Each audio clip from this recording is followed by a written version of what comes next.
Jadi kalau ada yang tanya hidup ini bagaimana saat ini, hidup saat ini adalah hidup yang kompleks, rumit, yang chaos, serba kacau dan serba kontradiksi. Seuntung apapun orang yang edan, tetap lebih untung orang yang eling lan waspada. Orang yang tetap sadar tentang dirinya.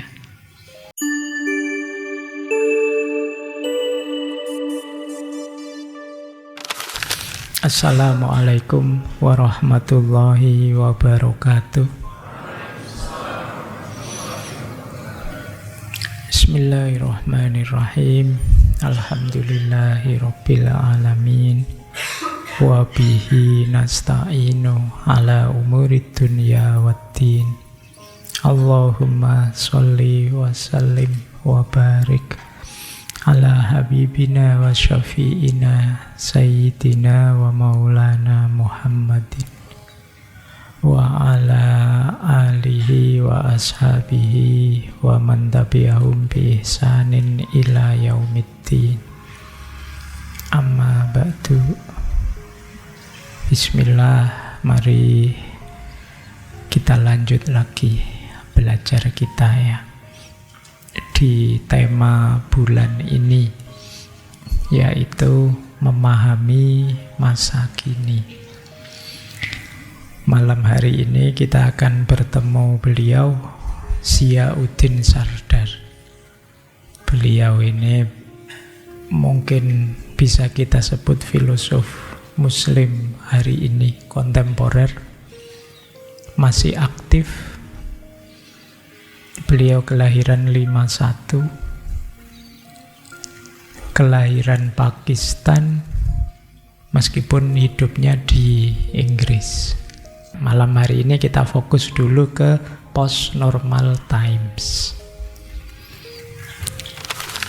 Yuk kita mulai. Bismillah ya. Kata beliau begini, ini tentang post-normal ya. Kita hidup dalam periode peralihan di mana ortodoksi lama mulai punah, yang baru belum lahir, dan sangat sedikit hal yang tampak masuk akal. Jadi zaman kita ini zaman yang sedang akan berubah. Yang lama sudah kita kritisi habis-habisan karena banyak kelemahannya, yang baru belum ada. Ini kan zaman bingung, berarti kan yang lama kita sadar ini, yang lalu itu kurang ini, kurang itu dan lain sebagainya, tapi yang baru belum lahir. Ini adalah masa ketika semua pilihan tampak berbahaya, cenderung mengarah pada kehancuran jika tidak sepenuhnya melewati jurang. Pilihan apapun hari ini rasanya kok ada resikonya. Itulah yang hari ini membuat kalian bingung. Kenapa kalian hari ini kalau membaca masa depan, Pak, besok saya mau ini, Pak. Biasanya terus mentah sendiri. Iya ya, tapi kalau begitu nanti gimana? Mesti ada itunya. Kenapa? Karena zamannya sekarang memang zaman serba tak jelas. Kamu mantep, pokoknya Pak, saya lihat enak itu kalau jadi guru, Pak.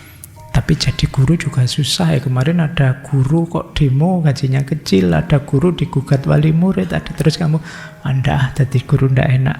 Ngomong, mungkin enak jadi politisi, tapi yuk kamu lihat contoh kok ya ndak positif. Mungkin enak jadi pilihan-pilihan yang mau kamu tetapkan itu kamu sudah tahu negatifnya, tapi kamu belum tahu gantinya yang lebih positif apa. Itu yang disebut zaman post-normal. Jadi yang negatif yang lama kita tahu semua. Cuma alternatif barunya apa? Jangan kaget kalau kalian baca berita-berita, itu banyak sekali komentar-komentar kritis. Kritis itu kan luar biasa. Ini salah, ini keliru, ini tidak pas. Tapi yang barunya bagaimana? Itu bingung. Makanya kadang orang ngeritik terus kita, Mas sampai ngeritik saja, mbok yo tawarannya apa? Lah kok enak saya suruh mikir tawaran. Itu sebenarnya dia tidak tahu tawarannya apa. Dia bingung harus bagaimana. Karena memang zamannya zaman post normal. banyak hal yang selama ini kita anggap normal, konvensional, dan ortodoks tidak lagi berlaku. Dunia itu sendiri kini menjadi tempat yang jauh lebih tidak pasti. Jadi kasih contoh kemudian beliau. Contohnya, hampir tidak ada negara yang politisi-politisinya dipercaya atau dihormati. Ini contoh pertama ini. Hari ini apa ada politisi dihormati? Yus, pokoknya itu bahan bulianmu hari ini kan itu. Itu padahal mereka ini kan yang kamu kasih amanat ngurusi hidupmu di negara ini. Tapi tidak ada yang tenang. Tiap hari kamu seruduk, kamu serang, kamu bully. Dan itu tidak hanya di sini, di seluruh dunia. Jadi hampir tidak ada yang politisinya hidup tenang. Itu semuanya jadi sasaran tembak. Jadi kita tidak percaya mereka. Jangankan pada manusia, pada alam pun kadang-kadang kita hari ini tidak percaya. Bahkan siklus cuaca tidak dapat dipercaya sekarang. Iya kan? Kamu tidak bisa ngeramal sekarang. Ini nanti sudah waktunya musim kemarau, Bapak tidak mungkin hujan. Hujan. Kamu sudah ngitung kemarin sejak pagi sudah hujan, hari ini mesti terang. Ternyata hujan lagi. Jadi perhitungan-perhitungan kita bahkan pada cuaca sudah meleset. Berarti pada cuaca pun kita tidak percaya. Dan masih banyak hal lain yang kita tidak mantap sekarang.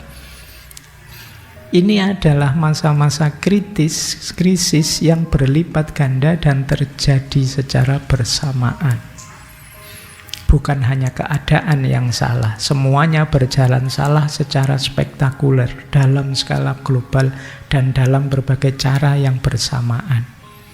Pada akhirnya kita menemukan diri kita dalam situasi yang jauh dari normal dan kita telah memasuki wilayah post-normal. Jadi post-normal itu situasi chaos, nanti ada cirinya 3. Tapi sekarang mari kita sadari zamannya sekarang post-normal. Kata Ronggo Warsito dulu ini sedang zaman edan. Kalau tidak kolo tido ya kolo bendu. Kalau bendu alhamdulillah sebentar lagi kalau subuh hidup enak. Tapi kalau masih kalau tidak, kamu harus siap-siap karena sebentar lagi zaman kehancuran, namanya kalau bendu. Baik, sekarang kita lihat kata Ziauddin Sardar, kemungkinan kalau situasi ini berlarut-larut, disitulah akan terjadi namanya kepunahan ke-6, sixth extension di muka bumi ini. Jadi manusia sedang menghancurkan dirinya, sedang merancang kepunahannya sendiri. Nanti di buku itu beliau menjelaskan ada beberapa sejarah kepunahan. Mungkin teman-teman pernah membaca-baca tentang ini ya. Jadi tentang usia bumi dan terjadinya kepunahan demi kepunahan. Dalam catatan beliau ya, kalau ini manusia benar yang melakukan, berarti kepunahan fase ke-6, sixth extinction. Sebelumnya bumi sudah mengalami 5 kali punah. Ini menarik ya. Silakan kalian kaji. Kepunahan pertama 444 juta tahun yang lalu. Orang menyebutnya Ordovician Silurian Extinction. Di era itu terjadi perubahan iklim yang drastis, penurunan karbon dioksida di atmosfer, pendinginan global, terbentuknya lapisan es, permukaan laut turun, 85% spesies laut punah. Jangan kaget, di era itu sebagian besar makhluk hidup ada di air. Tapi 85%-nya punah. 444 juta tahun yang lalu. Kok bisa tahu, Pak? Dari mana ceritanya? Itu anak medsos mesti komplainnya begitu. Yo ada ilmunya toh, yo apa-apa kan ada. caranya, ada jalannya. Sains juga kan punya cara, bidang geografi, geologi, dan lain sebagainya. Jadi ini kepunahan fase pertama. Nggak usah tanya Nabi Adam ada di mana. Nabi Adam belakangan. Nabi Adam itu kan kalau membaca Ibnu Katsir itu sekitar 600.000 tahun sebelum Masehi. Jadi spesies Homo sapiens itu muda. Dan sebentar lagi kalian punahkan sendiri kalau kalian tidak hati-hati. Setelah itu 375 sampai 359 juta tahun. Terjadi perubahan iklim lagi. Ternyata hampir semua diawali perubahan iklim. Aktivitas vulkanik. Oksigen di lautan turun. Terjadi ledakan tanaman darat yang mengubah siklus karbon dioksida tadi. Dan ini dampaknya 75% spesies bumi punah. 75% saat itu ya. Jangan Pak, tadi kan sudah 85, ini 75 lagi ya, 75 sisanya. Habis. Terus 252 juta tahun terjadi Permian Triassic Extinction. Ini paling besar, namanya The Great Dying. Aktivitas vulkanik besar di Siberia yang melepaskan rumah kaca, kemudian pemanasan global ekstrim, pengasaman laut, penurunan oksigen. 96% spesies laut dan 70% spesies darat punah.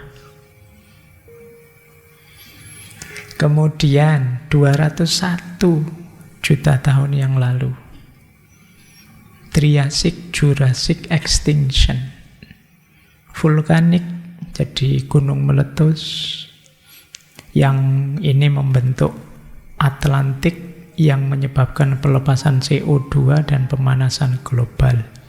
80% spesies lagi punah. Itu kalau tidak punah mungkin manusia tidak kebagian tempat sampai hari ini. Itu punahnya besar-besar. Nah, punah di era Triassic Jurassic ini nanti yang membuka jalan dominannya dinosaurus yang kalian kenal itu, era Mesozoikum. Era Mesozoikum itu orang menyebutnya zaman reptil. Ini dinosaurus berjaya di era ini. Ya sekalian lihat kayak di film-film itu ya. Tapi kemudian dia punah di 66 juta tahun yang lalu. Penyebabnya ternyata tumbuhan asteroid di kawasan Meksiko. Asteroid besar nabrak, perubahan iklim mendadak, kebakaran besar, kemudian ada nuclear winter, suhu turun drastis karena ada debu di atmosfer, dinosaurus punah. Yang tersisa mamalia-mamalia kecil. Termasuk itu nanti yang berevolusi kalau pakai teorinya Darwin menjadi Homo sapiens. Yang tersisa sampai sekarang, sampai kalian yang malam hari ini di masjid ini. Itu sisa-sisa kepunahan dalam sejarahnya bumi. Oke ya, ternyata ini history of extinction, sejarah kepunahan demi kepunahan. Kalian boleh baca, cari lagi referensi tentang ini ya, jangan-jangan bernasib sama. Ini loh sixth extinction itu. Jadi sixth extinction itu kepunahan ke-6 kalinya di bumi. Yang ini karena manusia. Kalau tadi kan sebagian besar alami, ini manusia. Jadi karena aktivitas manusia, perubahan iklim, pemanasan global, deforestasi, polusi, eksploitasi sumber daya alam, manusia yang sewenang-wenang, tidak mampu ngontrol tindakannya. akarnya extinction apa? Crisis of modernity. Krisis modernitas, paradigma modern yang fokusnya hanya eksploitasi ekonomi dan teknologi. Jadi yang dilihat hanya 3 ya. Eksploitasi sumber daya alam, ekonomi yang tanpa batas, teknologi yang tidak ramah lingkungan. Ini nanti akan jadi akar kepunahan kita. Cirinya apa? Antroposen katastrof. Katastrof itu bencana malapetaka. Antroposen itu satu masa, satu era di mana manusia ini dominan. Manusialah yang membawa dampak besar. Jadi hari ini kan manusia itu kuncinya di bumi ini. Yang melakukan apa saja ya manusia. Jadi ini era ketika manusia dominan. Sama dulu kayak ketika dinosaurus dominan kan sama itu ya. Sekarang manusia yang dominan. Nah sekarang manusia yang dominan itu nanti dialah yang menghadirkan bencana. Itu yang disebut antroposen katastrofik. Jadi bencana akibat ulah manusia. Akarnya apa? Collapse of balance. Jadi ya bukan berarti manusia itu tidak boleh memanfaatkan alam, tidak boleh mengembangkan teknologi atau menginginkan pertumbuhan ekonomi, tapi keywordnya ada di ketidakseimbangan. Jadi kita tidak ngerti batas, kita tidak tahu kapan harus ngerem, kita ngegas terus, ingin enak terus. Tidak mau puasa sebentar demi tidak punah. Alhamdulillah sama agama kita disuruh puasa. Nanti 2 bulan lagi itu mungkin melatih jiwa kita. Biar sadar kapan saatnya ngerem. Paling tidak untuk menunda kepunahan kita. Biar kita tahu hidup ini tidak cuma tentang ngegas. Tapi juga penting buat kita ngerem. Baik, jadi ini gambaran awal ya betapa kita sedang menghadapi satu situasi yang kalau tidak hati-hati tidak sekedar hidup sulit tapi habis kita. Kalau sulit kan nanti dicari solusinya, tapi kalau selesai punah itu sudah selesai. Baik, ini kalau tidak hati-hati efeknya ke sini. Maka pertama-tama kata Sartor, mari kita sadari ada 3 karakteristik era masa kini yang dikenal sebagai post-normal tadi. Ini jalannya sekarang kita pahami situasi biar bisa dirancang bagaimana caranya yang tadi kepunahan itu tidak terjadi. Pertama mari kita pahami hari ini situasinya rumit sekali, kompleks, chaos, dan kontradiksi. Jadi post normal. Nanti kita ulas lebih panjang lagi bedanya apa dengan era klasik, era modern, posmo. Tapi yang jelas beliau punya rumus 3C, 3C. Yaitu kompleksitas, kemudian chaos, dan yang ketiga kontradiksi. Kompleksitas itu problem-problem yang kita hadapi, sistem-sistem hidup kita ini saling berkait. Misalnya kalian, Pak, saya ingin menyelesaikan problem lingkungan. Problem lingkungan itu tidak bisa kalian hanya ngurusi lingkungan, ngurusi sampah, ngurusi itu saja. Tidak. Ini rumit jaringannya. Mungkin berhubungan dengan mental kita. Kita perlu psikologi yang baik. Mungkin berhubungan dengan politik pemerintahan. Mungkin berhubungan dengan budaya, tradisi. Mungkin ada hubungannya juga dengan agama. Mungkin ada hubungannya dengan relasi, dengan pendidikan luas. Ini yang disebut kompleks. Jadi kalau kalian ingin menyelesaikan satu masalah, jangan pakai kacamata kuda, tidak akan selesai. Kacamata kuda itu kan pokoknya lihat di depan saja.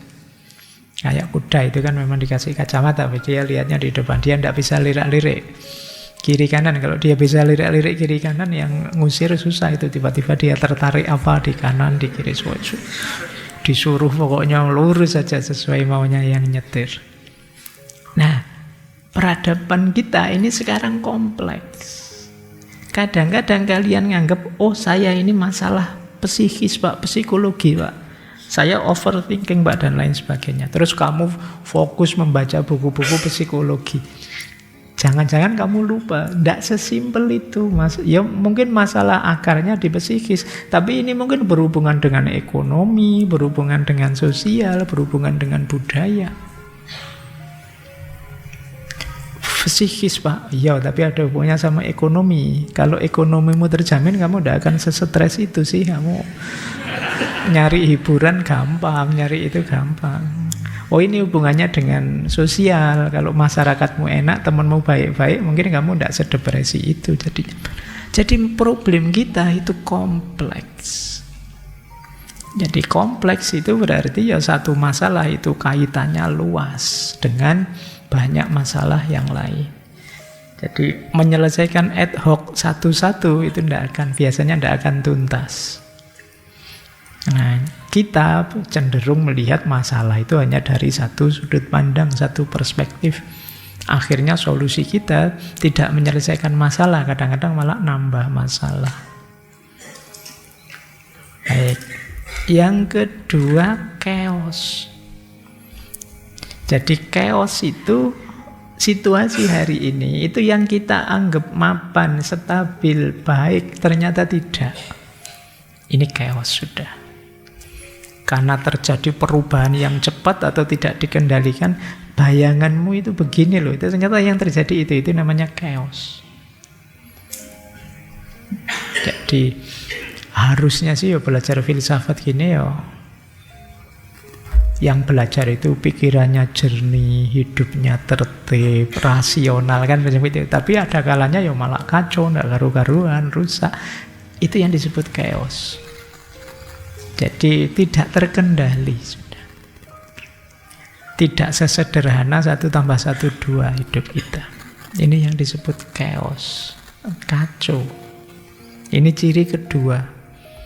Jadi kayak kemarin COVID itu kan chaosnya luar biasa. Sekarang medsos, hoax itu kan chaos luar biasa. Ketika itu kacau, situasi jadi serba tidak pasti. Ketika tidak pasti, kita sulit mencari solusi. Pak, ini generasi sekarang kok ngaco ya Pak? Enaknya gimana? Wah, itu moral itu. Ayo diajari moral saja yang banyak. Diceramai moral balik-balik, ya malah tetap begitu saja kan. Terus kamu bingung loh, terus apa lagi? Ternyata solusimu tidak nyambung, tidak sukses. Itu yang disebut chaos. Harusnya sih baik, tapi ternyata kok enggak ya. Nah, oke, ini ciri kedua, kekacauan. Alam yang baik-baik saja tiba-tiba ada COVID. Nah, ini chaos sudah. Kamu jungkir balik mengatasinya. Tiba-tiba kamu difitnah orang di medsos. Puyeng kamu mengatasi, ini yang disebut chaos. Yang ketiga, kontradiksi. Ada banyak pertentangan-pertentangan. Loh, teknologi itu kan bagus, memudahkan hidup. Tapi kok bisa sekarang teknologi itu menyulitkan hidup, bikin hidup tambah ruwet. Seperti teknologi informasi hari ini kok tambah kacau.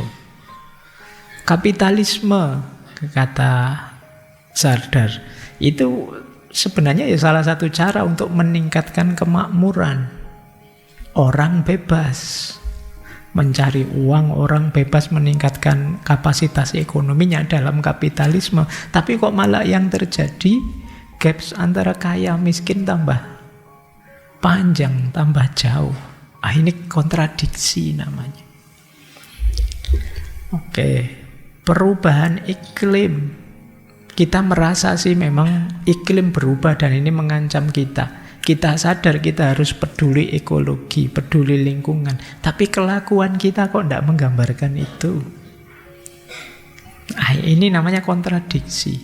Yang kalian omongkan dengan yang kalian lakukan beda, itu kontradiksi. Nah, jadi postnormal ini berisi hal-hal yang kompleks, chaos, dan kontradiksi. Jadi kontradiksi itu rasanya kok baik tapi ternyata ya tidak juga. Rasanya kok ngaco tapi ternyata ya ada manfaatnya juga. Itu kan selalu begitu. Rasanya kok penting tapi kok ya akhirnya ya merusak juga. Nah, ini namanya kontradiksi. Jadi hidup ternyata tidak sesimpel bayangan kita. Makanya seperti di yang Culhan minggu lalu ya, jangan mudah terpesona oleh narasi-narasi tunggal seperti kamu pasti bisa. Hidup ini pasti mudah. Apa sih yang kita tidak bisa kalau mau belajar? Iya itu. Kamu nanti kejebak sendiri loh di situ.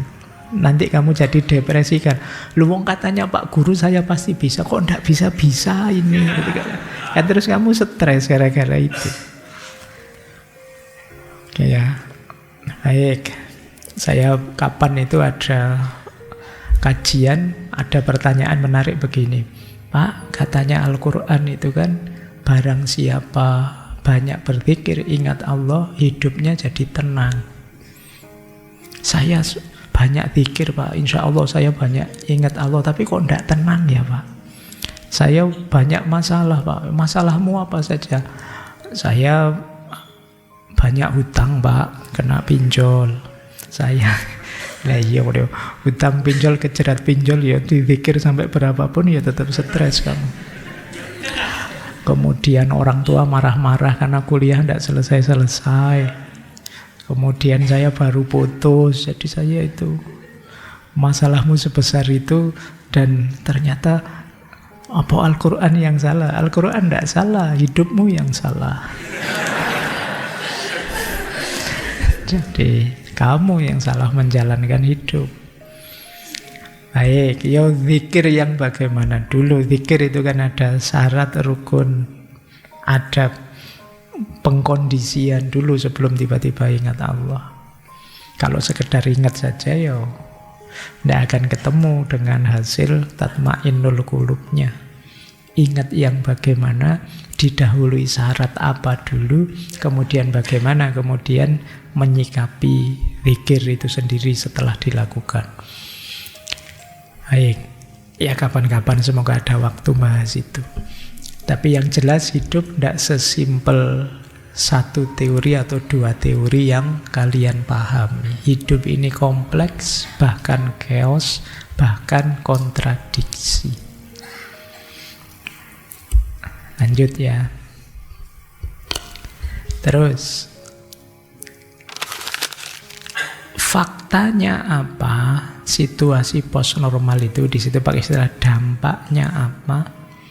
Coba kita lihat ya, hampir di semua bidang ada masalah. Sains misalnya. Oh, kita membanggakan sains, ilmu pengetahuan. Ternyata kata Sardar banyak fakta hari ini ternyata yang kita sebut sains, ilmu pengetahuan juga seringkali tidak seobjektif yang dikatakan. Tidak netral juga. Teknologi berkembang pesat, tapi kehidupan, kualitas hidup manusia tidak meningkat. Moralitas tambah anjlok. Harusnya orang itu tambah pintar, tambah baik, ternyata faktanya tidak begitu. Sains ternyata juga seringkali jadi alat untuk kepentingan-kepentingan. Nah, ini yang disebut postnormal. Jadi tidak selinier yang kita bayangkan.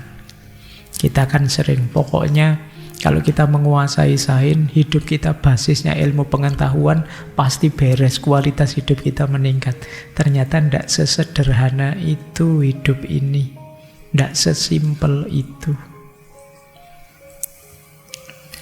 Ada banyak mungkin negara-negara yang secara sains, secara ilmu pengetahuan luar biasa pada zamannya, tapi dia runtuh juga pada akhirnya. Kemudian politik dan ekonomi. Hari ini kita gelisah oleh disinformasi, kita gelisah oleh politik yang populis, hanya ingin pencitraan, menyenangkan orang banyak. Kita pontang-panting oleh media, kita gelisah oleh kondisi ekonomi yang terpenetrasi oleh situasi global dan lain sebagainya. Ada masalah. Sosial budaya juga banyak. Kita digelisahkan pertemuan antara tradisi dan modernitas, antara lokalitas dan globalisasi. Identitas kita yang tambah rumit, tambah ruwet. Kita sulit sekarang mengenali aku yang asli itu yang bagaimana. Karena begitu banyaknya identitas kita. Lingkungan, perubahan iklim itu juga menggelisahkan kita. Ini sudah berkali-kali kita bahas. Kita tahu problem-problemnya, cuma kita belum sadar untuk ikut andil dalam mengatasinya. Ini tidak saya jelaskan detail, kalian ngalami sendiri hari ini situasi post-normal itu. Inilah yang oleh Sartre disebut buahnya 3C tadi. Jadi kompleksitas, kemudian chaos, dan kontradiksi. Jadi kalau ada yang tanya, hidup ini bagaimana saat ini? Hidup saat ini adalah hidup yang kompleks, rumit, yang chaos, serba kacau, dan serba kontradiksi. Jadi kontradiksi itu mungkin kalian kaget, dalam diri orang yang kalian anggap baik, ternyata jeleknya juga luar biasa. Dalam diri orang yang kalian anggap lembut misalnya, ternyata kadang-kadang bisa kasar juga. Dalam hal yang positif kalian temukan negatifnya, dalam hal yang negatif kadang-kadang muncul positifnya. Dan itulah situasi hari ini yang oleh Ronggo Warsito dulu disebut menangi zaman edan. Itu memang membingungkan. Mau ikut edan kok yo ndak berani, mosok harus jadi edan. Tapi kalau ndak edan, ndak kebagian apa-apa. Kamu milih mana? Opo edan saja, sudahlah Pak, yang penting kebagian. Salah ndak apa-apa, dosa ndak apa-apa, yang penting besok tobat kan beres. Atau mungkin prinsipmu itu, ya meskipun kata Ronggo Warsito, seuntung apapun orang yang edan, tetap lebih untung orang yang eling lan waspada. Orang yang tetap sadar tentang dirinya. Baik, ini problem. Terus, makanya menurut Sartre, yuk kita mulai siap-siap menghadapi situasi post-normal ini. Kuncinya apa menghadapi post-normal? Yang pertama, mari berlatih berpikir yang kritis dan adaptif. Kita berhadapan dengan masalah yang kompleks, maka kita harus kritis dan punya daya adaptif, menyesuaikan diri. Teman-teman penting mulai latihan berpikir kritis. Kemudian, karena kompleks situasinya, mari mendekati apa saja secara interdisiplin. Problem-problem besar dunia yang kita hadapi itu multidisiplin. Satu masalah berhubungan dengan banyak bidang ilmu. Perubahan iklim misalnya itu ya kerjasama ilmuwan, ekonom, insinyur, mungkin rohaniwan, pembuat kebijakan, pemerintah, dan lain sebagainya. Kemudian kesadaran etis dan moral. Jadi kesadaran tentang moralitas. Mungkin ada banyak hal baru, mungkin ada perubahan-perubahan, tapi tetap jangan kehilangan kendali moralmu. Ikuti perkembangan, tapi tetap bertahan dengan nilai-nilai kemanusiaan. Kata Sunan Kalijaga, angeli ananging ora keli. Kemudian jangan merasa hebat sendirian, kita terbatas. Kita harus terbuka, berkolaborasi, bekerja sama dengan siapa saja. Karena ini problem besar. Sendirian kita tidak akan mampu. Bersama-sama baru kita bisa. Jadi ini kuncinya.